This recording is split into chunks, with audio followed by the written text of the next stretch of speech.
Komisi Pemberantasan Korupsi atau KPK kini tengah mengumpulkan bukti terkait dugaan pencucian uang oleh Gubernur Papua Lukas NMB di kasino judi yang ada di luar negeri.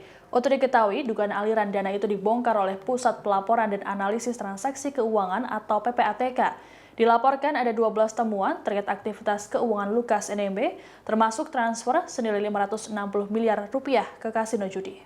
Dilansir Kompas.com, 12 temuan soal aktivitas keuangan mencurigakan itu berdasarkan laporan hasil analisis atau LHA PPATK. Dalam konferensi pers pada Selasa 20 September, Kepala Bagian Pemberitaan KPK Ali Fikri menerangkan LHA yang dirilis PPATK bersifat intelijen. Maka dari itu, KPK harus melakukan pembuktian agar pemahaman publik utuh. Beberapa alat bukti yang harus dilengkapi KPK diantaranya adalah keterangan saksi, alat bukti surat, ahli, keterangan tersangka, dan lainnya.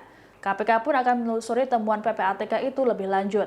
Terkait hal tersebut, Deputi Penindakan dan Eksekusi KPK, Karyoto mengaku pihaknya sudah mengantongi nama penghubung Lukas NMB di Singapura. Rencananya, pihak KPK akan bertolak ke Singapura untuk menemui Corrupt Practices Investigation Bureau atau CPIB Singapura. Untuk diketahui, Lukas NMB telah ditetapkan menjadi tersangka dugaan gratifikasi pada 5 September lalu. Lukas diduga menerima uang senilai 1 miliar rupiah terkait proyek di pemerintah Provinsi Papua. Namun hingga kini KPK belum dapat meminta keterangan Lukas karena mangkir dengan alasan sakit. Dalam rangka untuk mengikuti perkembangan zaman tentunya ya di dalam era digitalisasi saat ini. Kemudian pada kesempatan ini kami juga ingin sampaikan Pak, ini terkait dengan LHA ya.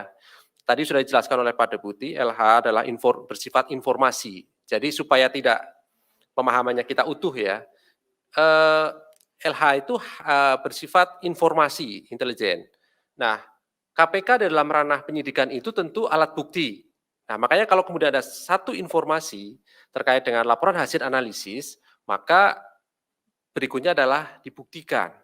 Apakah alat bukti sebagaimana di dalam KUHP itu cukup, misal dari saksi, dari alat bukti surat, dari alat bukti ahli, dari alat bukti yang lain, termasuk keterangan dari tersangka itu sendiri. Itu yang kemudian harus dikumpulkan, dilengkapi oleh penegak hukum.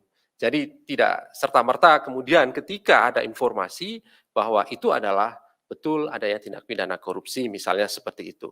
Namun demikian tadi sudah ditegaskan oleh Pak Deputi, seluruh informasi ini pasti kita kembangkan, kami dalami, harapannya nanti perkembangan dari perkara ini pasti kami akan diinformasikan pada teman-teman sebagai bentuk keterbukaan KPK tentunya. Saya kira cukup ya. Demikian informasi kali ini dalam Tribunnews Update. Nantikan terus informasi terbaru lainnya hanya di kanal YouTube Tribunnews. Terima kasih sudah nonton. Jangan lupa like, subscribe, dan share ya.